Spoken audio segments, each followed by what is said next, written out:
Hi folks, Ray from loveyourrv.com back here again. And today I'm going to go through our latest travel route as we head home in our snowbird season. This will be the last 2 weeks, kind of a catch-up of where we've gone, what we've done. We've traveled almost 922 miles, I think, as this route shows on this Google map. So I'll just go through and show you all the different stops we did and maybe give you some photos and on-the-ground footage. Mostly what we've done is we visited 3 different friends of ours along the way and camped on their property, and also hit a couple casinos and a few other overnight stops. All the way from down in the desert here in Mojave, California, through the Great Central Valley. We traveled up over the Siskiyou Pass around Mt Shasta, and then back down into Oregon, and then over to the coast where we are right now in Salmon Harbor Marina near Reedsport. So let's start down here in Mojave. So here we are down in Mojave, California. Very small town, kind of a busy, noisy little town. There's train tracks go through there. There's the Mojave Air and Spaceport here where they do a lot of testing of airplanes. They also store a lot of airplanes here. You can see down here there's all these jets that are kind of in mothball storage out in the desert.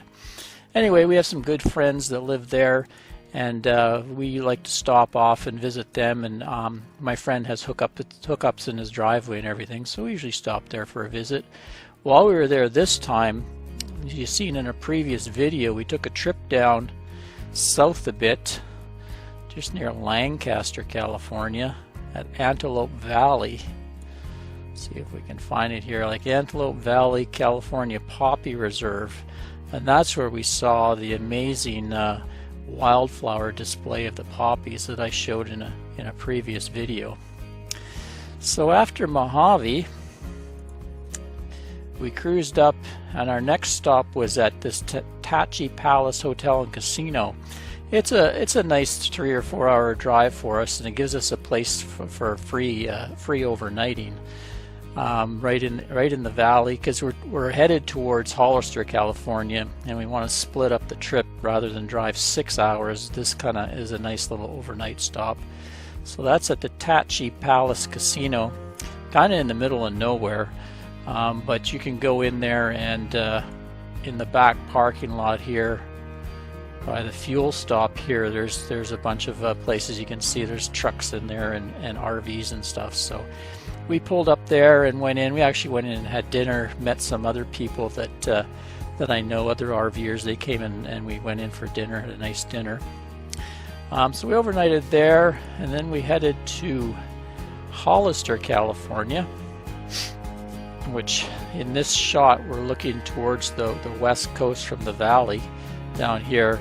So we leave I-5 and we go up over past this big reservoir through the hills, and our friends live on some nice farmland right in the outskirts of this little Hollister, which is not too far from the coast. We've stopped there must be a half dozen times now to visit them, and we like to day trip over to the coast and go see Monterey and Carmel and Santa Cruz, that type of stuff. So we went in there and stayed 4 or 5 days with them, and then we moved further north. The next stop was a town called Tracy. Let's zoom in here a bit. There we go. Right there, Tracy, which is further up the valley, kind of south of Stockton and Sacramento, kind of just to the east of San Francisco and San Jose, still in the farmland area. Yeah, right in there. And we have a friend there that owns quite a large vineyard, and he had invited us a couple times now to come and boondock right in the vineyard, which is really cool. Nobody around, just our RV right in this massive vineyard. Lots of birds and wildlife, and pretty neat views of the hills, surrounding hillsides.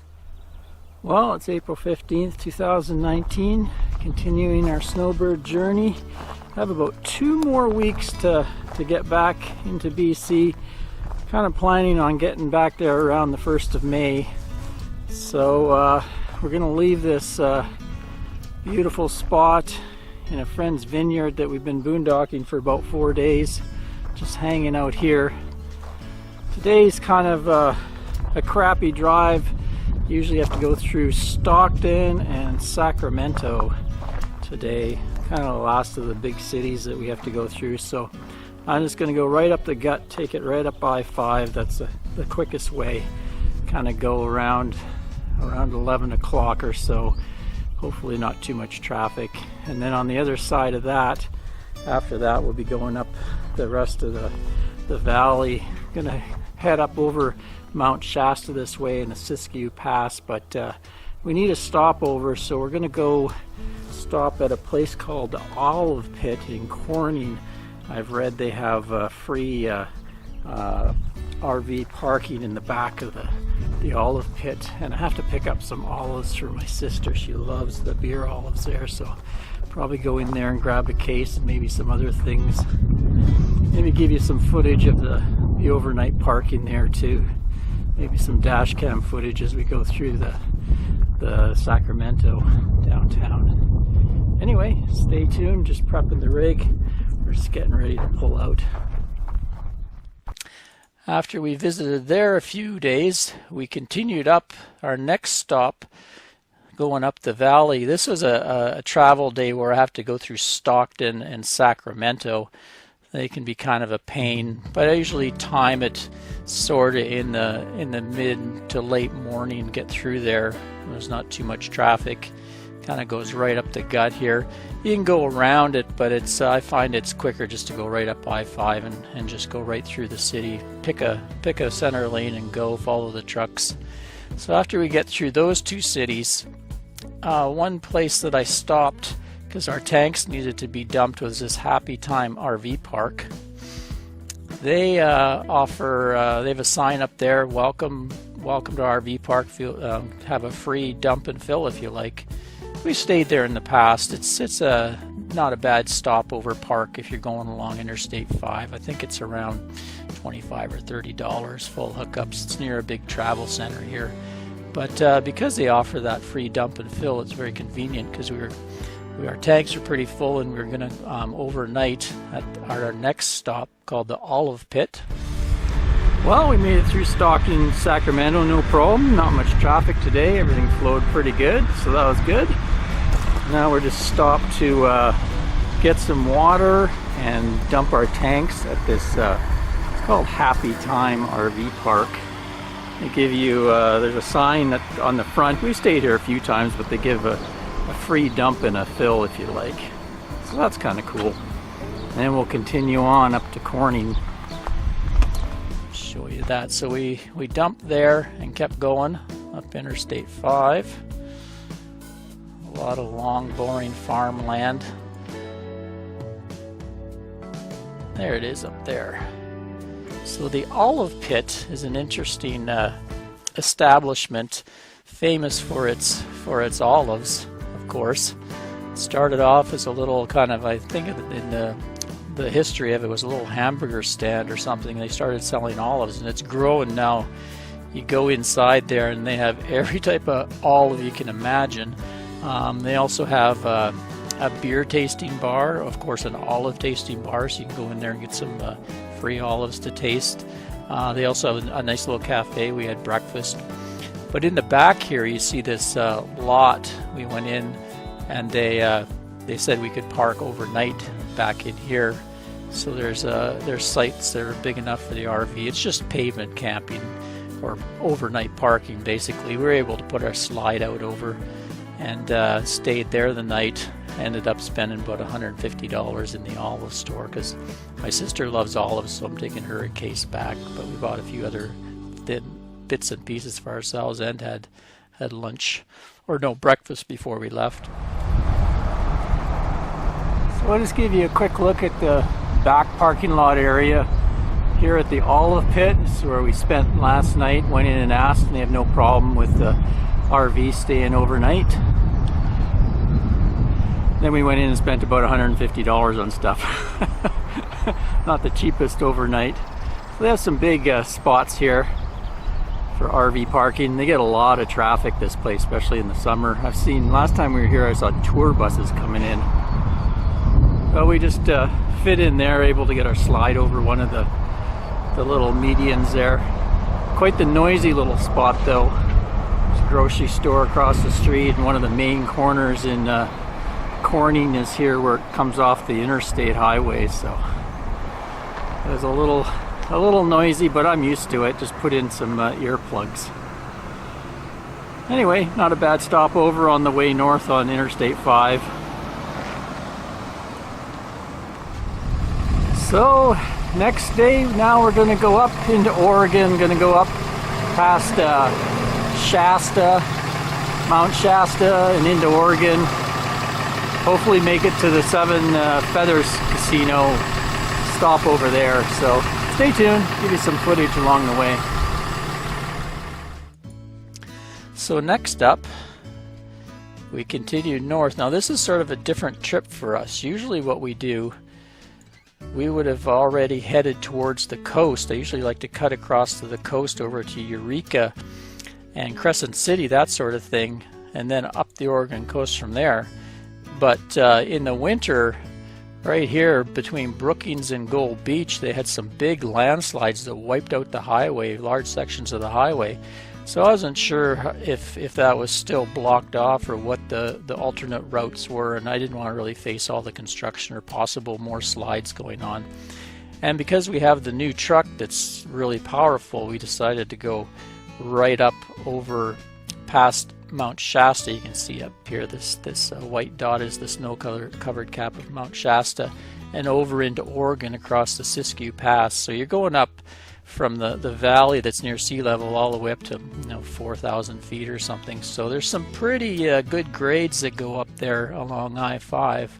Some good steep upgrades and downgrades, but the new truck handled it no problem. Ended up having to stop in this little town of Weed. Nice name. Right here you can see there's Shasta there, and we stopped in, needed to get some fuel, so it was easy, just pulled off the highway into this little area here and grabbed some fuel across from McDonald's. There was a fuel stop, so fueled up and continued on our way. So we just stopped in the little town of Weed to fill up, and there it is, Mt Shasta. Super covered in snow. Wow, that's just gorgeous looking. Clear blue sky. Gotta love it. Really pretty drive up Interstate 5 by Shasta Lake. Really super pretty country up here. Gonna keep going though.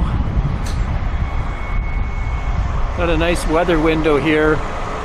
Nice and clear, no wind, so you can take advantage and get over the pass and back down into Oregon. So our destination for me was this Seven Feathers Casino Resort. Friends of mine had told me all about it, said it was a really good stopover along Interstate 5, so that was my destination. But it was quite a long drive, so we needed another place to stretch our legs. So I stopped at this Valley of the Rogue State Park rest stop here, and we got out and just kind of stretched our legs and had a bite to eat. It's a nice little place just off the highway here along the Rogue River. Really nice little rest stop if you ever need a place to stop off. Well, almost there. Just pulled over a little rest stop near Valley of the Rogue State Park. We've made it into Oregon. Just kind of stretch the legs here. So we went over the Siskiyou Pass. I think that's how you say it, Siskiyou. Probably wrong, but old New Blue performed awesome. Just powered right up the grades there, and with the exhaust brake, full control coming down. Gotta love it. Rig's been performing really well on this trip back. And just going in to make a little bit of lunch.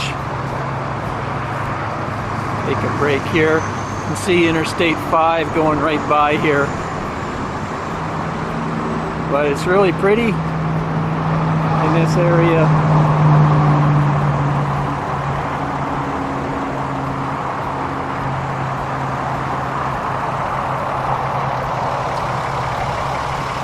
Hit the road again. And then from there we continued on, and we did make it down to Seven Feathers Casino down here, and it was just great stopover.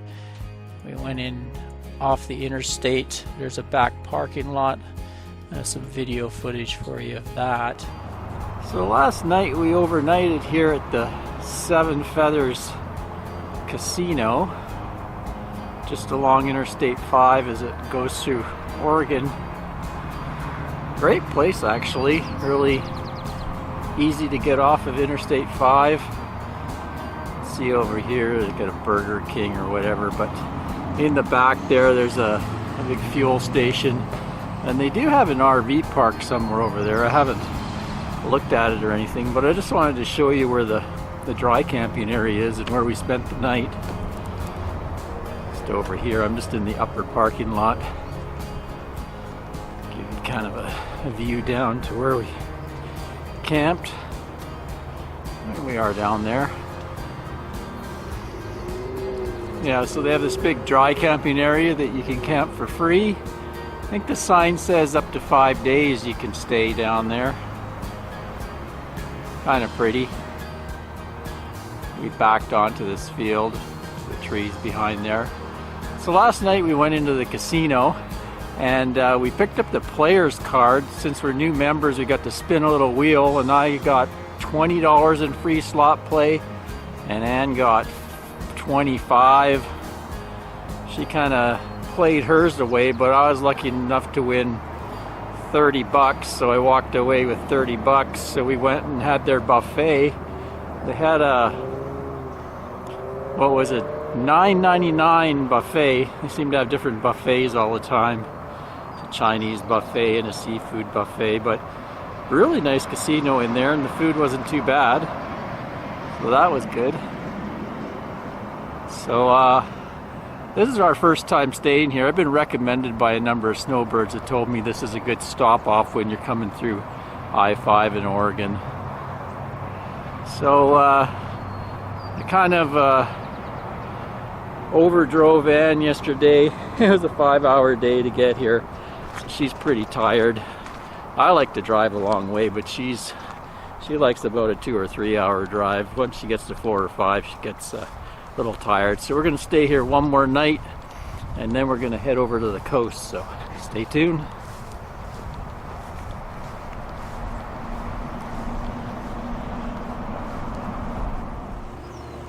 Well, we had a nice couple nights stay here.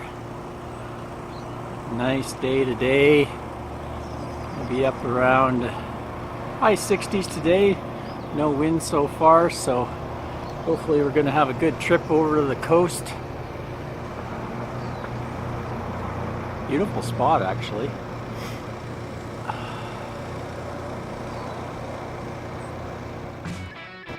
So next, we got up just, I guess yesterday morning. We had a final leg, just a 2-hour drive to the coast, so we continued on Interstate 5, and then we took off on, I think it was Highway 138.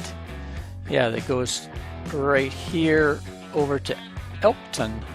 Elkton was a really neat little town, really pretty little town, and that hooks you up with Highway 38 that leads you off towards the coast. Really pretty drive. It's a nice highway, a little curvy here or there, but not too bad. It follows the, I think it's the Umpqua River, if I'm pronouncing it right, and cruises along here. Of course, being spring, everything was really green, and the river was quite swollen, so it's a cool drive. All the way to Reedsport, and then our destination was down here, Salmon Harbor Marina in Winchester Bay. And that's really beautiful. And we got a spot on the docks here, right near the docks. There's dry camping, and I'll give you a quick little bit of footage of it. I'm gonna do a more in-depth review after we've stayed here. Well, that was a beautiful drive to the coast. Couple hours from the casino over to Reedsport, and now we're set up at a place called Salmon Harbor Marina, I think it's called. So they have huge dry camping areas here, and you can get a weekly rate. I think it was $105 plus $5 to dump and fill. So we're going to stay here a week and explore the area, and I'll come back with a video on our adventures here, more info about this really cool spot. Till next time, Ray from loveyourrv.com. Happy trails, everyone. Cheers. There's a really nice RV park out there. It was called Winchester Bay. Beautiful.